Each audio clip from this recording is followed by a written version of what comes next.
कि एक तरफ कहा जा रहा है, लोग इस पे तालियां बजा रहे हैं कि 20 लाख करोड़ का पैकेज आया है और इसमें मजदूरों पे जो है करोड़ों रुपया जो है खर्च किया जाएगा। उससे बुनियादी सवाल ये है कि आप कहते हैं कि हम मजदूरों की भलाई कर रहे हैं, तो मुझे कोई बताए कि मजदूरों की सुरक्षा का कानून समाप्त करके मजदूरों की भलाई कैसे हो सकती है। ये सबसे बुनियादी सवाल है।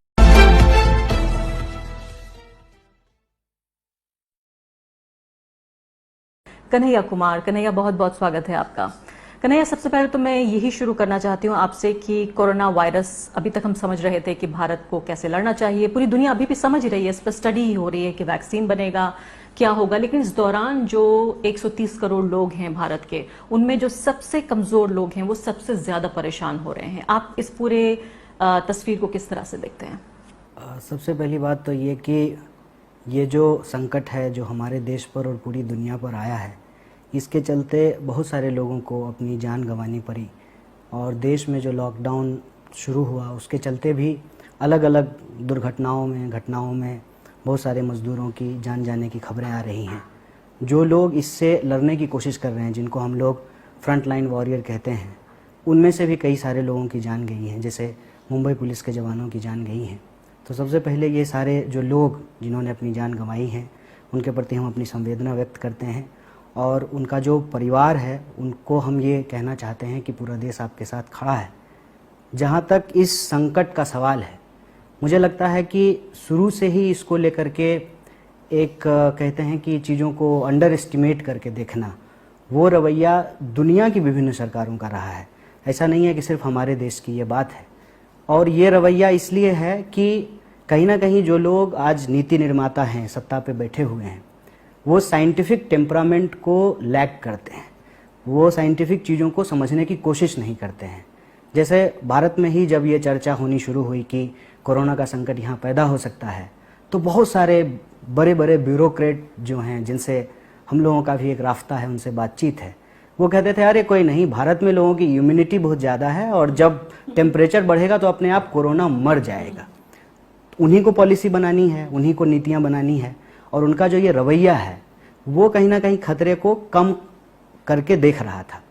उसके बाद भी जिस तरीके से चीज़ें यहाँ पे हुई हैं, उसमें कुछ महत्वपूर्ण बात है जिन चीज़ों को हम लोगों को समझना चाहिए। नहीं कन्हैया, ये भी मैं आपके साथ साथ ये भी आपसे मैं जानना चाहती हूँ कि जब अनसाइंटिफिक टेम्परामेंट का तो आप जिक्र कर रहे हैं, लेकिन जब इस गंभीरता को समझने की कोशिश भी की गई, उसके बाद भी कितना अनप्लान तरीके से, किसी भी योजना के अभाव में 130 करोड़ लोगों को ताले में बंद कर दिया गया। जी बिल्कुल, आप इस पे मैं आने वाला था कि लॉकडाउन करना जरूरी था, इसमें कोई दो राय नहीं है, लेकिन लॉकडाउन की भी एक तैयारी करने की जरूरत है। और ऐसा नहीं कि हम इस देश में किसी और देश का उदाहरण दे रहे हैं। केरला का उदाहरण हमारे सामने है कि उन्होंने पूरी तैयारी की है। और आप देख लीजिए कि सबसे पहला मरीज जब उनके यहाँ रिपोर्ट हुआ, आज न सिर्फ वो कंट्रोल किए हैं, बल्कि वहाँ पे सिर्फ जो है 4 लोगों की मौत की खबर आई है। जबकि आप भारत में दूसरे इलाकों को देखेंगे और लॉकडाउन के प्रभाव को देखेंगे तो दर्जनों मजदूर तो एक्सीडेंट में मारे जा चुके हैं। और कोरोना के चलते जो लोगों की मौत हो रही है वो अपने आप में बहुत दुखद बात है। तो वायर पे 2 दिन पहले रिपोर्ट हमने छापी थी, जिसमें 3 दिन पहले 383 लोग मरे थे, और अभी जो है वो कल ही की बात है सिर्फ कि ट्रकों में आपस में भिड़ंत हुई और 24 मजदूर मारे गए उत्तर प्रदेश में। जी, ट्रेनों पटरियों पे लोगों की जान जा रही हैं, सड़क की दुर्घटनाएं हो रही हैं, प्लांट चालू हो रहा है, गैस लीकेज से मजदूरों की मौत हो रही है। इसके साथ साथ जो मैं एक महत्वपूर्ण बात यहाँ पे आपके सामने उजागर करना चाहता हूँ, हम लोग दिल्ली में जब रहते हैं तो आप जब भी एम्स या सफदरजंग अस्पताल के आसपास से गुजरेंगे तो हज़ारों लोग वो आपको अस्पताल के बाहर दिखाई देंगे। अब वो विक्टोरिया पार्क तो है नहीं कि लोग वहाँ घूमने के लिए आते थे। अभी जब आप जाएंगे वहाँ पे कोई लोग नहीं है। वो सारे पेशेंट कहाँ हैं, कहाँ गए, उनका क्या हो रहा है?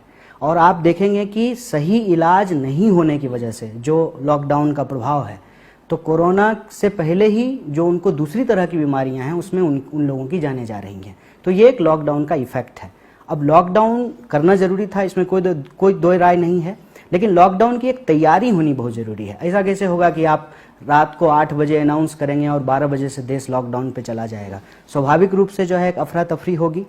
मैं उन चीज़ों के डिटेल में जाने से पहले एक जो बहुत ज़रूरी चीज़ है, जो कोरोना महामारी को लेकर के और इसके जो रोकथाम के उपाय हैं, उसको हमको समझने की ज़रूरत है। पहली बात, कोई भी महामारी अगर कहीं आती है तो वो पूरी तरह से तभी रुकेगी जब उसका वैक्सीन आएगा, और वैक्सीन जब आएगा तो वो लोगों तक पहुंचते हुए कई साल लग जाएगा। कई साल लगेंगे। जैसे आप देखें, इस देश में पोलियो एक महामारी थी, उसको खत्म होने में कई दशक लग गए।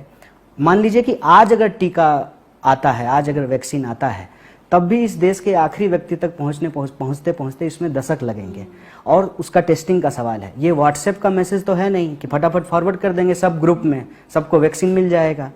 तो ये जो सारी चीजें हैं, ये लैकिंग इसलिए होता है कि जो लोग आज नीति बना रहे हैं, जिनको देश के लिए नीति बनाना है, वो एक जो जिस बात में मैं बार बार जोर दे रहा हूँ, वो साइंटिफिक टेम्परामेंट को लैक करते हैं। और दूसरी बात कि दशकों से इस देश में स्वास्थ्य व्यवस्था को इग्नोर करके रखा गया है। जो देश 1 से 1.5% अपने जीडीपी का हेल्थ पे खर्च करता हो, स्वाभाविक रूप से जब कोई महामारी आएगी तो अस्पताल की कमी हो जाएगी, डॉक्टर की कमी हो जाएगी, पीपी किट की कमी हो जाएगी, और अचानक से अस्पताल पे जो है वो बर्डन बढ़ जाएगा। और ऐसा तो नहीं है कि कोरोना महामारी चल रहा है तो बाकी बीमारियां जो हैं वो पिकनिक मनाने के लिए चली गई है कि नहीं, अभी कोरोना है तो हम नहीं होंगे लोगों को। तो इसीलिए हम एक भयावह स्वास्थ्य समस्या से जो है घिर गए हैं। अब बार बार जो लोग केरल की प्रशंसा कर रहे हैं, तो ऐसा नहीं है कि केरल ने आज इसकी तैयारी की है। आपकी राजनीतिक नजदीकी है, विचारधारा से, पार्टी से, आप इसलिए तो नहीं हम ऐसा नहीं कह रहे हैं। केरल में 5 साल में सरकार बदल जाती है और वहां की जो स्वास्थ्य व्यवस्था की तैयारी है वो दशकों से चला आ रहा है। हम कह रहे हैं कि ओवरऑल आज के डेट में हम लोगों को एक बात समझनी चाहिए कि ये जो आज हेल्थ को लेकर के ये प्रॉब्लम हम लोग फेस कर रहे हैं, उसका संकट भी इस सिस्टम में ही है। और कई बार ये चर्चा होती थी कि कैपिटलिज्म का फाइनेंशियल क्राइसिस है। कैपिटलिज्म का सिर्फ फाइनेंशियल क्राइसिस नहीं है, कैपिटलिज्म का स्ट्रक्चरल क्राइसिस भी है। और ये स्ट्रक्चरल क्राइसिस कैसे पैदा होता है? जब आप किसी भी बेसिक नीड को, किसी भी बेसिक जरूरत को प्रॉफिट मेकिंग गुड्स बना देंगे तो स्वाभाविक रूप से ये स्ट्रक्चरल क्राइसिस पैदा होगा। ये काम एजुकेशन के साथ किया गया और यही काम हेल्थ के साथ किया गया। और हेल्थ जो है वो किसी भी व्यक्ति का पर्सनल मैटर नहीं है, ये अब एक यूनिवर्सल मामला बन गया है। और मैं इसी के साथ आना चाहती हूँ मजदूरों की समस्याओं पर कि हमारे देश में 12-13 करोड़, कुछ अंदाजा ये भी है कि शायद 14 करोड़, क्योंकि अनऑर्गेनाइज्ड हैं तो उनका कोई गिनती भी नहीं है प्रॉपर, 12 से 14 करोड़ मान लेते हैं अनऑर्गेनाइज्ड जो हैं वो लेबरर्स हैं। तो ये 2, 4, 10, 20 लाख नहीं, करोड़ों लोगों की ये समस्या है। और इसीलिए अभी भी हजारों लोग अभी भी सड़कों पर चल रहे हैं। मतलब उन्होंने पूरे के पूरे फ्लाईओवर्स नाप दिए हैं। जो गर्भवती महिलाएं हैं सड़क पे बच्चे को जन्म दे रही हैं, बूढ़े लोग मर रहे हैं, लोगों के पैरों में छाले पड़े हुए हम देख रहे हैं। और ये सब कुछ न सिर्फ कि सरकार देख रही है, ये हमारी अदालतें देख रही हैं, हमारा विपक्ष देख रहा है, एक बड़ा मिडिल क्लास देख रहा है, भारत का एलीट क्लास देख रहा है, मैं और आप देख रहे हैं, और हम कुछ नहीं कर पा रहे हैं। क्या ये एक लोकतंत्र की मौत नहीं है? एक तो मेरा ये मानना है कि भारत में जो एक परंपरा रही है, जिसको कहते हैं दान की परंपरा, हेल्प की परंपरा, जिस तरह से बिना तैयारी का इतना बड़ा लॉकडाउन का फैसला लिया गया, भारत में अगर ये संस्कृति नहीं होती सदियों से तो समस्या और ज़्यादा भयंकर हो जाती। और आपने देखा होगा कि हमारे यहाँ एक बड़ा मशहूर कहावत है कि दाएं हाथ से दान कीजिए तो बाएं हाथ को पता नहीं चलना चाहिए। तो ये जो सब लोग सहयोग में आए, इंडिविजुअल, एनजीओ, पार्टी वर्कर्स और गांव मोहल्ले के लोग, उससे समस्या कहीं ना कहीं थोड़ी सी कम हुई। लेकिन कोई भी व्यक्ति, कोई भी संस्था, कोई भी एनजीओ या कोई भी पार्टी वो सरकार का रिप्लेसमेंट नहीं हो सकता है। सिर्फ और सिर्फ सरकार के पास ही वो पावर है कि वो हर चीज़ को सही तरीके से डिस्ट्रीब्यूट कर सकते हैं। सरकार अगर इस काम को नहीं करेगी तो स्वाभाविक रूप से एक बड़ा क्राइसिस जो है वो पैदा हो जाएगा। जहाँ तक मजदूर का सवाल है, आपने जो प्रश्न पूछा है, एक तो हमारे जीवन में, हमारे डिस्कशन में मजदूर कंसिडरेशन भी नहीं था। बहुत सारे लोग ऐसे हैं जो कभी नहीं महसूस किए होंगे कि उनके जीवन के लिए नाई कितना ज़रूरी है, उनके जीवन के लिए स्वीपर कितना ज़रूरी है, कुक कितना ज़रूरी है, ड्राइवर कितना ज़रूरी है। ये अब उनको लॉकडाउन के दौरान एहसास किया होगा। तो वो जो कॉन्शियसनेस होना चाहिए मजदूरों को लेकर के समाज में, वो कॉन्शियसनेस हमारे समाज में नहीं है। शायद यही वजह है कि जब पटरी पे मजदूर कट जाते हैं तो लोग व्यवस्था से सवाल पूछने की बजाय कहते हैं कि पटरी पे सोए क्यों, पटरी सोने की तो जगह नहीं होती है। इतनी संवेदनहीनता। लेकिन अब ये लोग नहीं कह रहे हैं, अब ये हमारी अदालतें कह रही हैं। सुप्रीम कोर्ट ने ये कहा कि वो लोग, हम कैसे रोक सकते हैं उन लोगों को जो कि ट्रैक्स पे सो जाते हैं, और ये कहा कि जो लोग चलना चाहते हैं, चलने वाले लोगों को कौन रोक सकता है? देखिए, ये संवेदनहीनता जो है अगर समाज में पैदा हुआ है तो उसके लिए सिर्फ एक संस्था नहीं बल्कि मैं समझता हूँ कि हम सब कहीं ना कहीं जिम्मेवार हैं। उसको मैं इस रूप में देखता हूँ कि एक तरफ कहा जा रहा है, लोग खूब इस पे तालियां बजा रहे हैं कि 20 लाख करोड़ का पैकेज आया है और इसमें मजदूरों पे जो है करोड़ों रुपया जो है खर्च किया जाएगा। उससे बुनियादी सवाल ये है कि आप कहते हैं कि हम मजदूरों की भलाई कर रहे हैं, तो मुझे कोई बताए कि मजदूरों की सुरक्षा का कानून समाप्त करके मजदूरों की भलाई कैसे हो सकती है? ये सबसे बुनियादी सवाल है और ये आज नहीं शुरू हुआ है।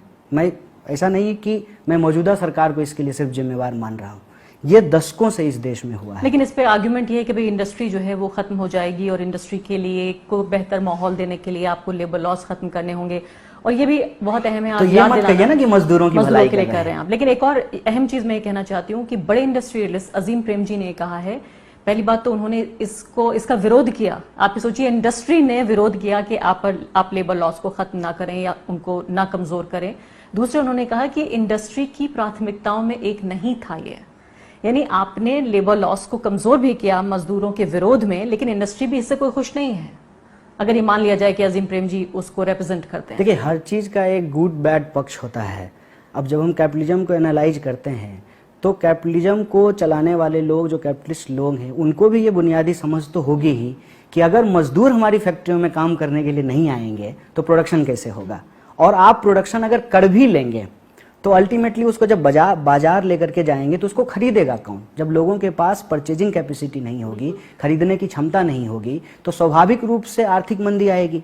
और इस आर्थिक मंदी से उबरने के लिए जो बड़ी बड़ी घोषणाएं की जा रही हैं, इन घोषणाओं की समस्या ये है कि अपने मन से तो जितना भी जीरो डालना है लोग डाल दें, लेकिन ग्राउंड पे उसका क्या रूपरेखा होगा, लोगों को कैसे वो प्राप्त होगा, लोगों को कैसे मिलेंगे, इन सवालों को नज़रअंदाज किया जा रहा है। जैसे हम ये जानते हैं कि हमारे देश का जो स्टॉक है उसमें भूखमरी की समस्या अभी नहीं है। हमारे पास कम से कम 6 महीने का अनाज का स्टॉक है, लेकिन उसके साथ ही ये भी खबर आ रही है कि लोग भूख से मरना शुरू कर दिए हैं।